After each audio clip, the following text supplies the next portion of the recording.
This is the Soul-Filled Sisterhood podcast, and I'm your host, Nicole Burgess, licensed marriage and family therapist and an empowerment coach for women. The information shared in this podcast is not a substitute for seeking help from a licensed mental health professional. Now here is today's episode. Episode 78.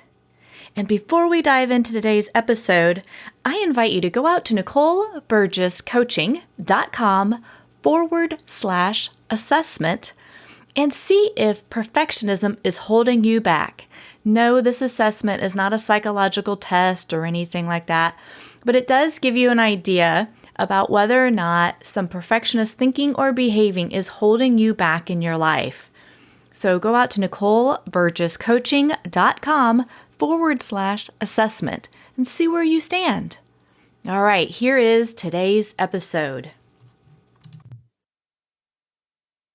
Well, welcome, sisters. I am so excited about my next guest. We are going to talk about a topic that is just dear to my heart and something that I miss doing today. My guest is Elaine Friend, and she is a licensed marriage and family therapist who has helped adults, youth, and families focus on solutions through psychotherapy and consultations for almost 3 decades. She's working closely with Dr. Elaine Aaron, and Miss Friend has developed and implemented programs for highly sensitive people, one of my favorite topics on here, children, families, and clinicians, including her trademarked workshop, HSP and horses.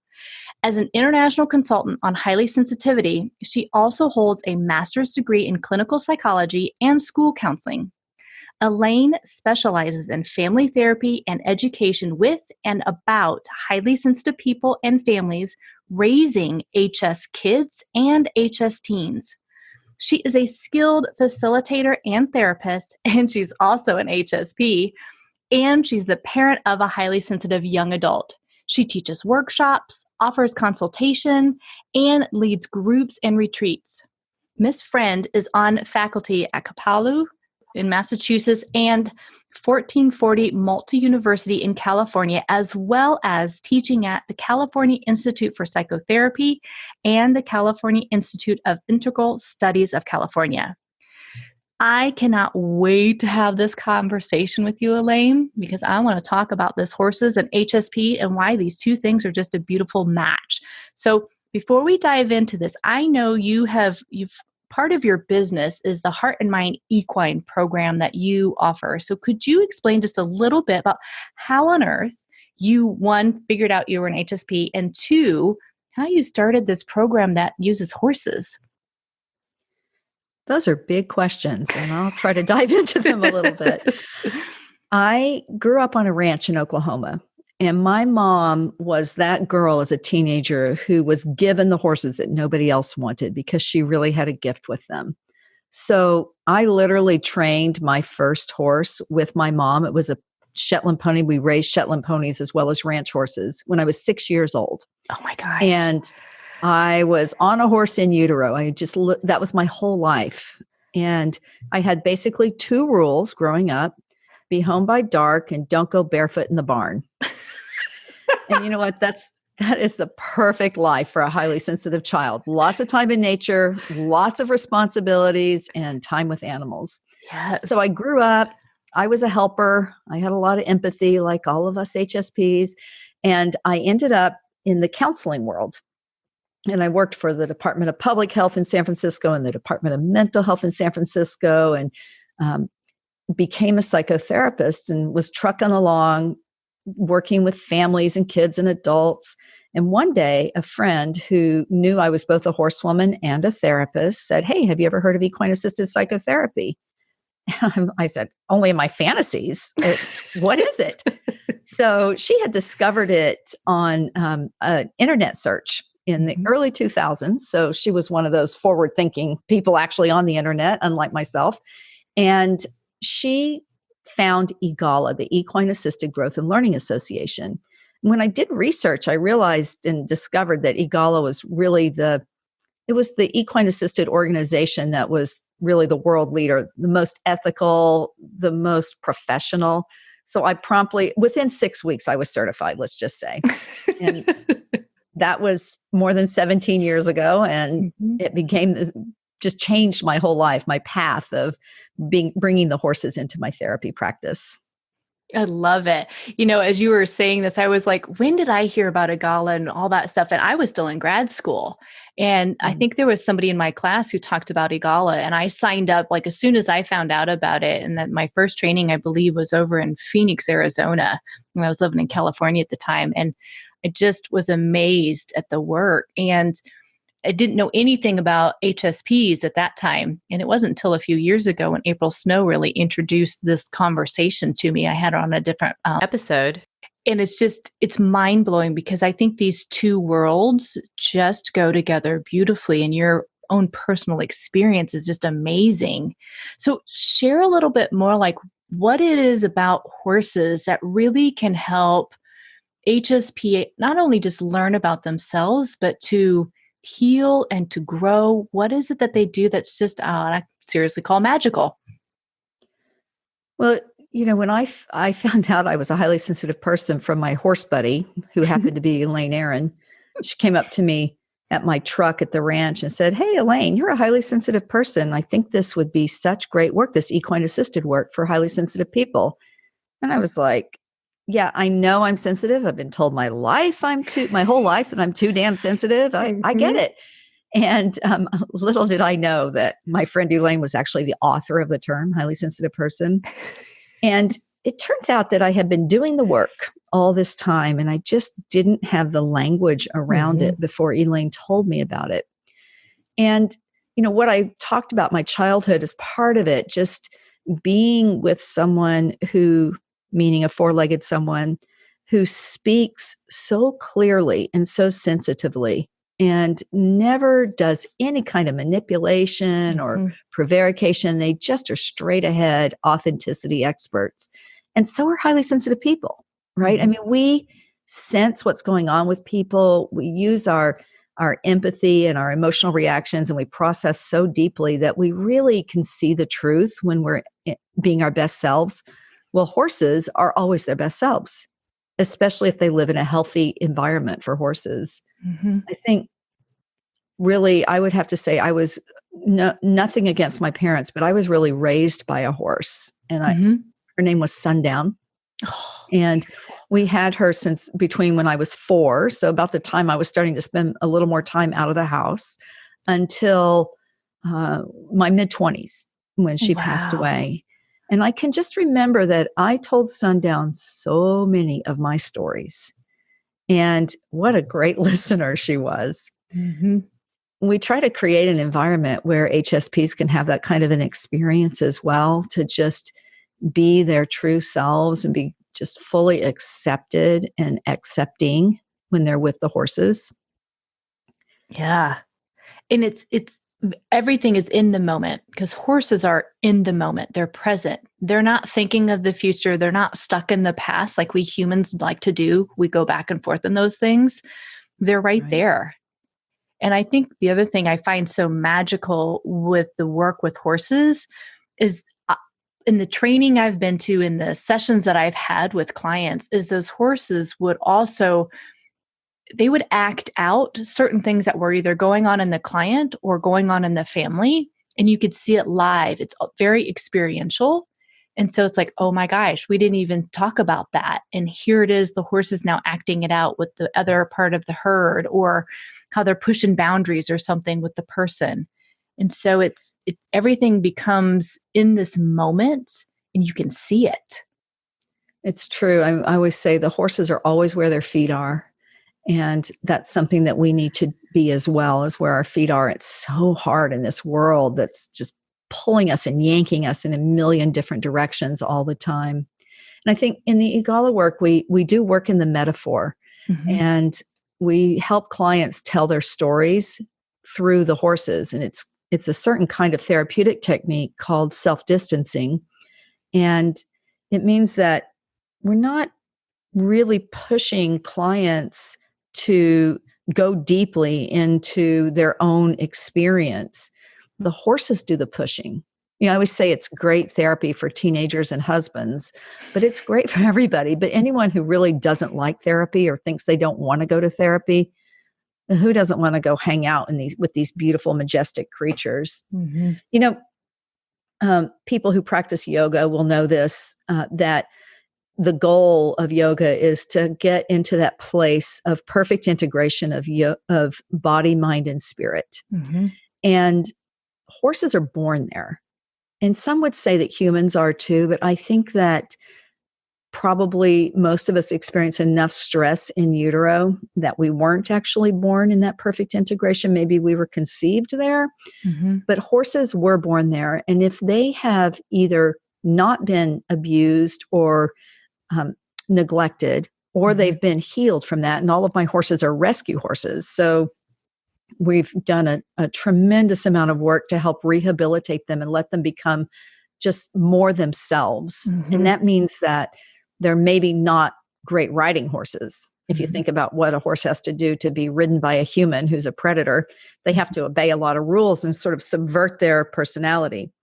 But in the therapy work, we encourage them just to be themselves. So clients are always asking me, how did you get that horse to do that? And generally I say, I gave him $20 because I don't know how I got them to do that. They are authentically responding to everything the client brings, whether it's obvious to we humans who are so much less sensitive, even the highly sensitive of us, Mm-hmm. or whether it's something that is deep within. Part of it, Nicole, is that they are masters of nonverbal communication. Yes. A horse can read your respiratory rate, your muscle tension, your body temperature, perspiration, all of those things from far away. And that's how they stay alive in the wild. They need to know when someone like a lion, a mountain lion, or a wolf is holding their breath nearby, stalking them.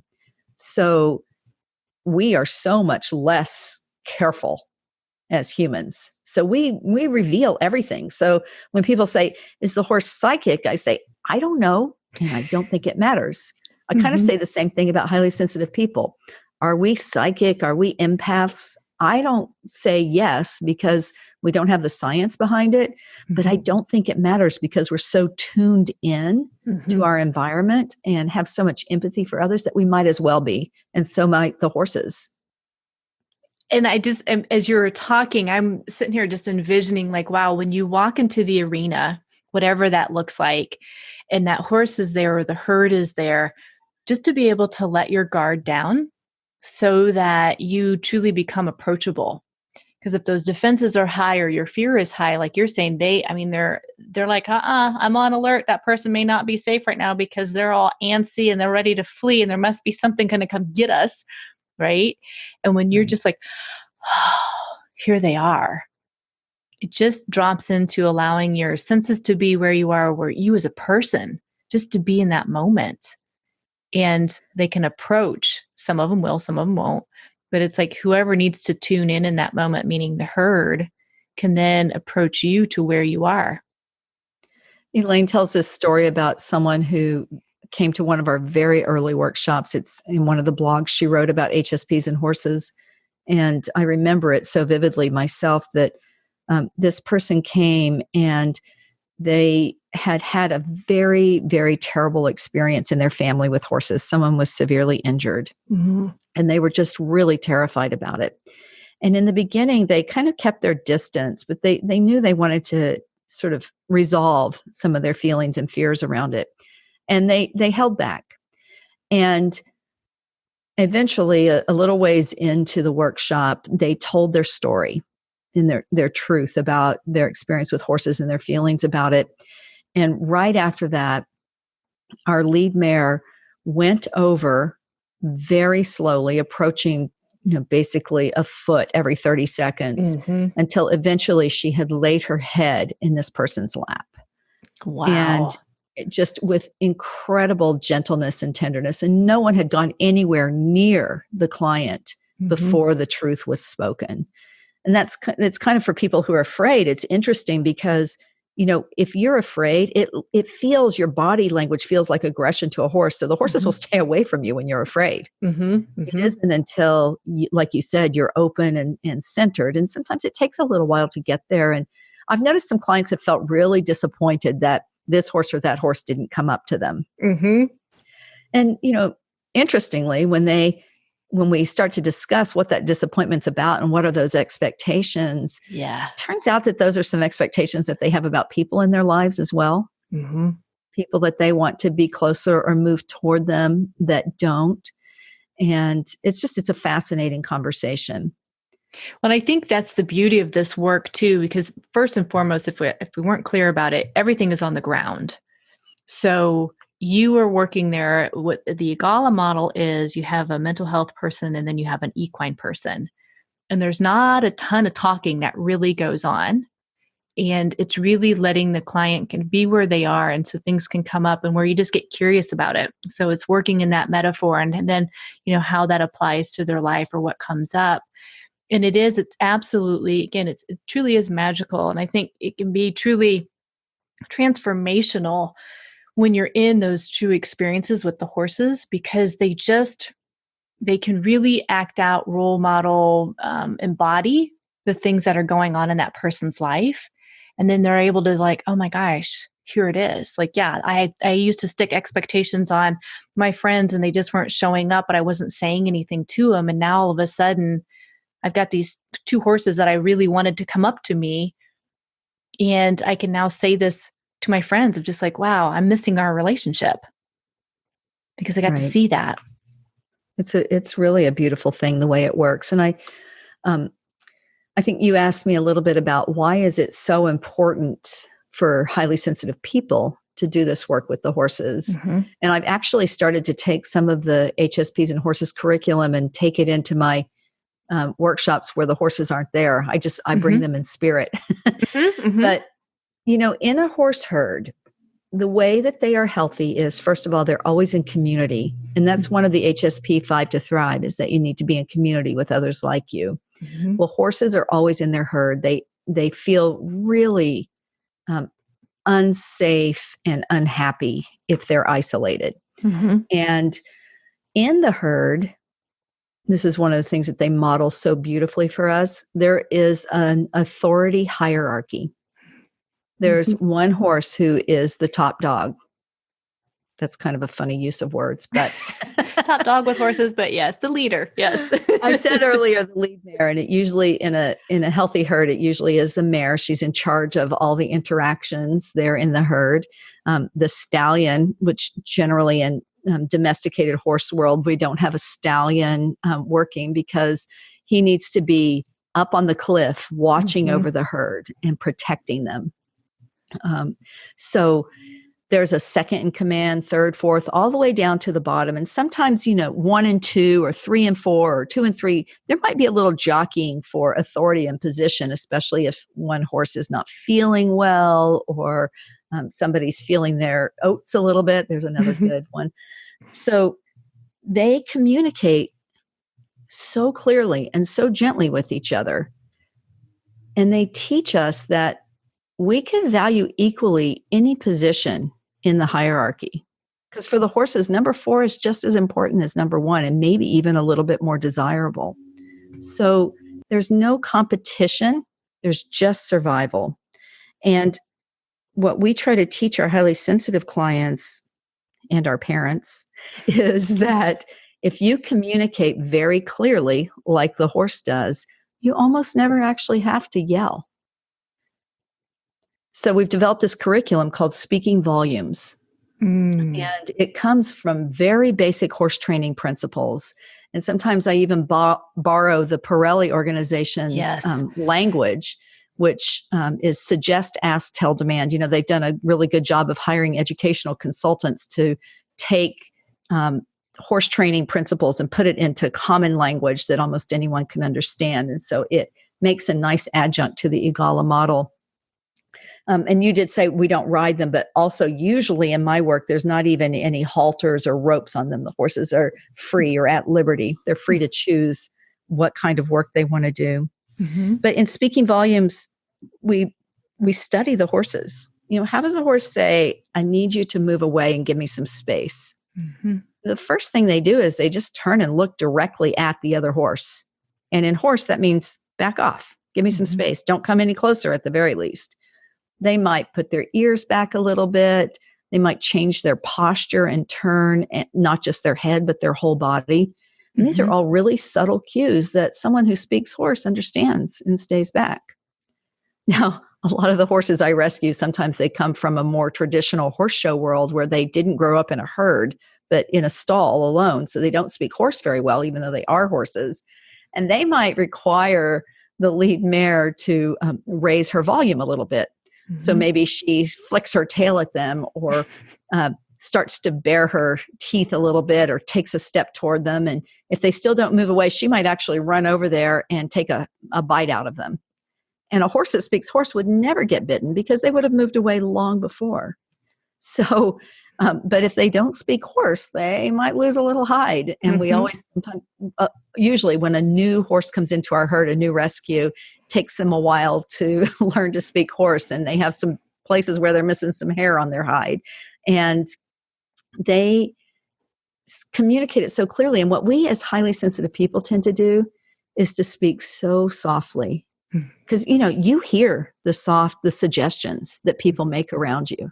You walk into the room and, somebody's wrapped their coat around them and it's too chilly, and you just go turn up the heat, right? Because no one had to say anything to you. But we're only 20%. Well, maybe they're saying maybe 30 now. So the other 80 or a little bit less percent of the world, they don't speak that quietly and that subtly. So how can they ever hear us? It's not fair for us to expect them to hear us if we don't turn our volume up appropriately. I love that transition between it's the subtle and the quiet, gentle way for the most part that horses will speak to one another, unless they've got to be a little more louder, and that how we can do the same thing. And I think, it's that tuning into the environment, but also it's like sometimes you really do need to speak up for yourself. And that's where those boundaries come in. It's like if this isn't working out, or you need something different, or you need the downtime. That's the biggest thing I hear with so many of my clients is not taking the downtime. Yeah. That it's like, well, that's for other people. That's not for me, or I don't need it, yet they're consistently exhausted. And it's like, it's, you kind of gotta. Guilty. Yeah. Yeah. And I know I can get wrapped up into that too, but it's like it'll take a toll. So it's one thing if you do it in short little spurts, but if you do that consistently, it leads to the burnout and overwhelm, and it can just knock you out because it hits your immune system too. Absolutely. And here's the thing. I think the reason highly sensitive people find it challenging to turn up their volume is because it's overstimulating to raise your voice. And it doesn't have to, I'm not talking about volume literally. It doesn't have to be yelling. What if raising your volume was just using more clear language? Yes. Like instead of saying, I wish I had more time alone, what if you said, I need to spend some time alone, so I will be out, or I'm going away this weekend, or whatever it might be. So there are many, many different ways to communicate more clearly. But I've noticed, especially working with the horses and asking people, what we do in the workshop is we ask people just to ask the horse to move back. And they're so ambivalent. And here's the other thing, because of our love of deep connection, we also feel like we should never ask someone to step back and give us space. And highly sensitive people, they want the horses to come up and snuggle with them. But these horses, I have a couple miniatures, but for the most part, they weigh 1,000 pounds. Right. You don't want them standing on your toes. No. And what it takes to help a highly sensitive person slowly raise their volume is a lot of support and coaching. And we actually have them first. We say, I suggest you step back. Will you please back up now? And then the fourth one, the demand, and speaking volumes, we actually talk about 10 different volumes, but to simplify it, the loudest volume is something that no is not an option to. And maybe you do have to yell and jump up and down and scream. And, we all get there sometimes with our partners or our children. When our chain gets too yanked, or our thread gets too thin, whatever it is, we really get overstimulated. And then we forget that there's something between, if we go back to the 10, that there's some volume between 3 and 8. Mm-hmm. And everybody can relate to that. Yep. And, but if we can remember, if we learn to not be overstimulated by the 3 to 8 range, then we never have to get to 8. Right. Right. So anyway, the horses are brilliant at teaching it. And we encourage people, first they just try it with the horse, but then we ask them to think of somebody that they need to set a limit with. And I'll never forget this one woman. Her sister would call 2-3 times a week and just unload on her, complaining about the rest of the family. And it was exhausting for this HSP. Yes. And she had just been doing it, just been showing up and being just sucked and drained by her sister. And she needed to set a limit with her to say, either I don't want to talk about the family, or we can talk once a month. That's about how much, when we really worked with her, that's how much she felt she could tolerate and still be healthy. And so we have her talk to her sister, the horses and her sister. Mm-hmm. And we really explore, what is the language that you need? What would it take for her to hear you? And you know what the funny thing is, Nicole? What? When you believe it, they hear you so much better. Uh-huh. When you're clear, and a lot of this comes from Elaine Aron's book, The Undervalued Self, where she talks about ranking and linking. And linking is our innate desire to move toward relationships, to develop intimate relationships with others, and to be close. And ranking is the skill and the desire to improve our social hierarchy, even if all that might mean is just sticking up for ourselves. Yeah. And so we teach HSPs to rank, and it's life-changing. Absolutely. I mean, sitting here just like my mouth is open as I'm listening to you. It's like, oh, it is truly magical what comes up, and whether it's the retreats or the sessions, just how profound it is. And it is life-changing.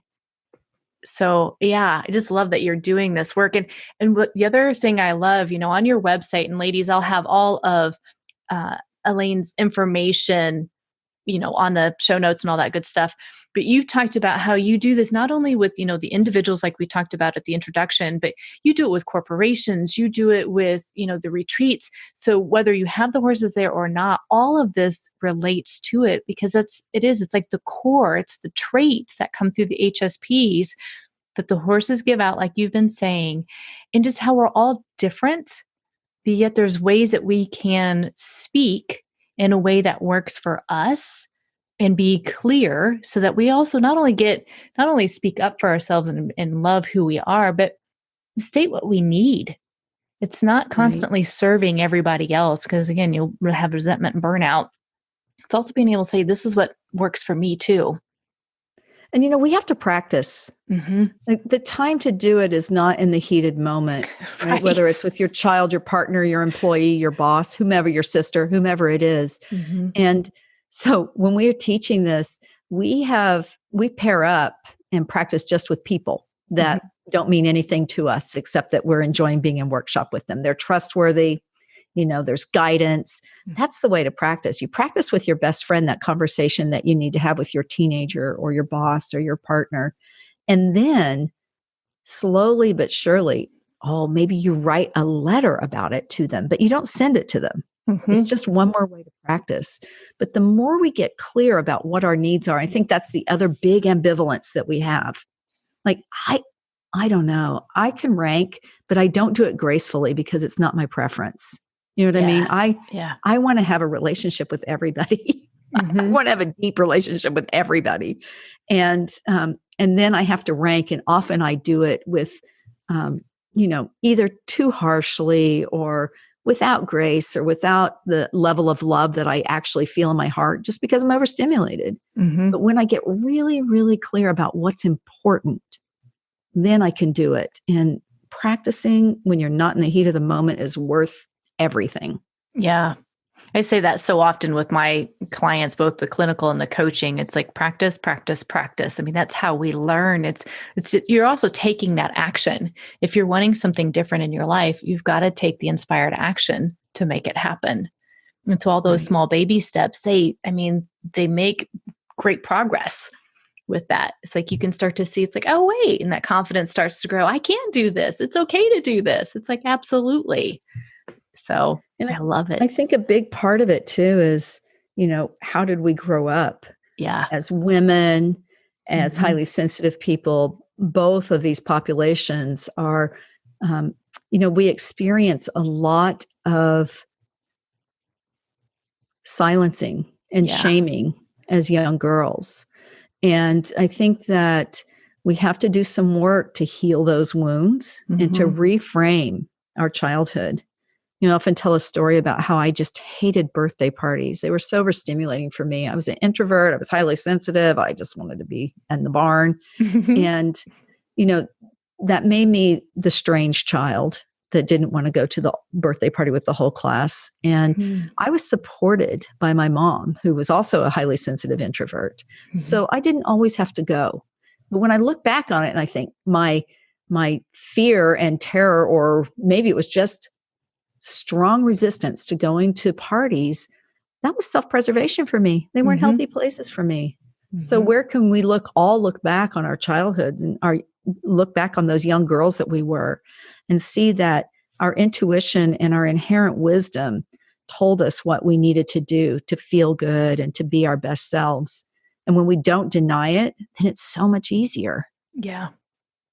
And I think it really is. I've talked in other episodes how part of the society and the message we get just as women in general, it's like it's you need to conform or fit in or do this, and it's that stuff is growing up like using intuition, because I believe everybody has intuition, but it gets like knocked out of you.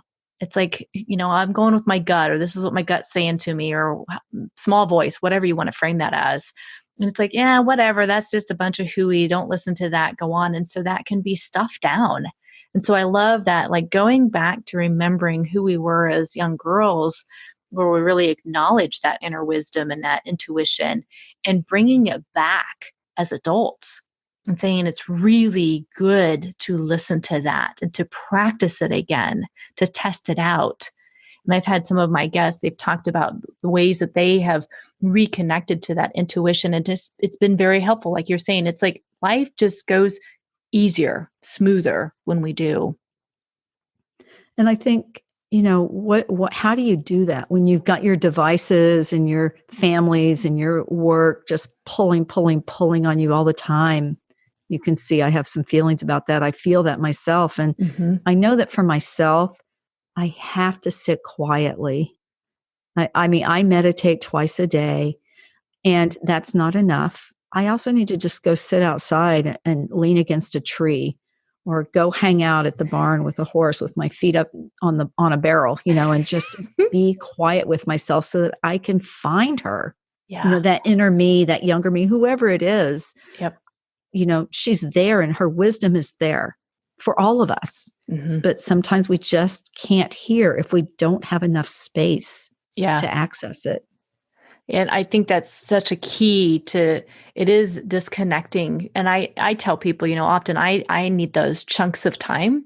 Otherwise, my brain is still thinking of something else. It's like what we were saying, go outside, connect with the animals, chunks of downtime, that may be 15 minutes, 20 minutes, an hour if you can get it, where it's like you're creating that becomes the sacred time. And that's where you reconnect with all of you.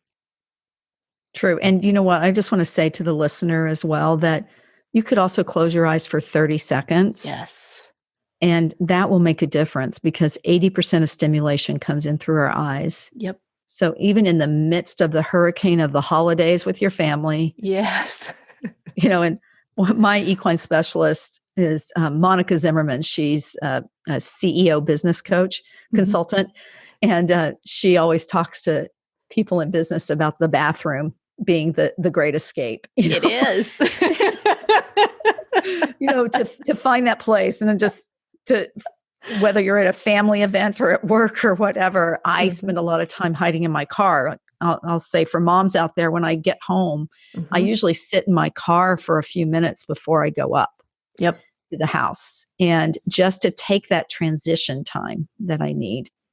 So I think, little things and big things all help, Yeah. but it all comes down to like the horses, honoring ourselves and being where our feet are and knowing who we are and what we need. And when things are noisy, it's hard to find that. Mm-hmm. And my meditation teachers, one being Elaine Aron and others, say, when we meditate, we're looking for that quiet place or that deep place or the pure consciousness.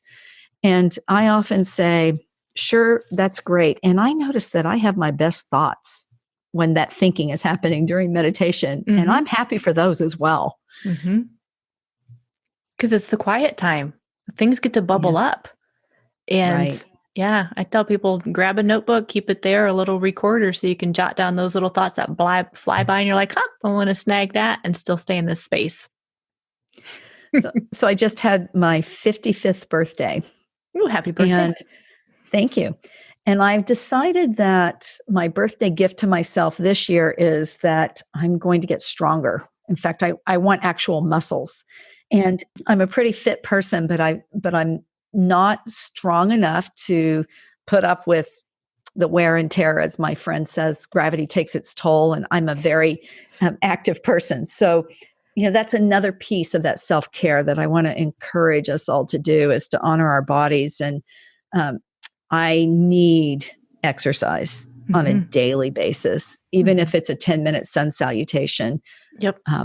But 20 or an hour on a bike is even better. So I'm really wanting to honor all the different ways that we get that space, that we take care of ourselves. Yeah. We can find it in many different ways. And I think in this world that people feel so overwhelmed by certain expectations around meditation or self-care or diet and nutrition, whatever it is, and that there are lots of different ways to achieve it, and that we should trust our intuition and in that regard as well, and do what works for us, and always push to do just a little bit more so that you can find that place in yourself that is quiet and knows. Yeah. Oh, beautiful message. Beautiful message. Well, Elaine, I know I could honestly continue for another couple hours with you to just talk about all of this. And I just want to be very mindful of our time too.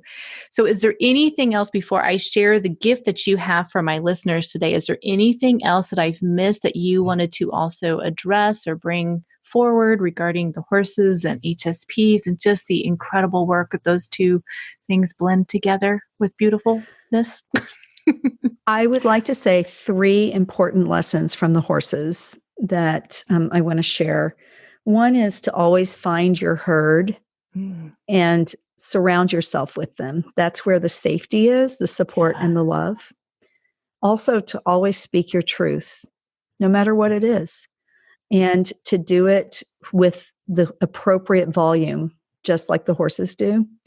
And part of that is the third one, which is to speak up when necessary and to find your way to rank, to value yourself enough that you will negotiate for your place in the social hierarchy as a highly sensitive person and as a woman. Beautiful, beautiful, beautiful. Well, ladies, if you want to find out more about Elaine, I'm going to have her website. She's got 2. One is Elaine Friend, which is ALANEFREUND.com. And again, I'm going to have her information on the show notes. And then the other one is RUHighlySensitive.com, all one word. And if you go to that website, she actually has a coupon for half price for the first month of her membership, where she's going to do twice a month HSP live video calls. And if you use the coupon code Soul-Filled HSP, and again, I'll have this all in the show notes, you can get that for half price for that first month. So, and I'll have her social media websites on Instagram and Facebook and all those things, how you connect with her that way too. So Elaine, I just want to say thank you so much for taking the time. I know you just got done with some retreats and coming off of that. And so I appreciate you taking the time and sharing the work that you do, and just how working with horses and how that can be so magical and so healing and connecting for HSPs, and helping just raise awareness to what it means to be an HSP and all of that. I just thank you so much for what you're doing in our world. And I really appreciate your work too, Nicole. It's really wonderful to talk to you. And I think it's so important that we're all out there offering support and wisdom for our sisters. Beautiful. Thank you for listening. Curious about where you stand in perfectionism? Head over to NicoleBurgessCoaching.com/assessment. Take that short little assessment that I've created just for you and see how you do. No right or wrong, just an assessment. Take care.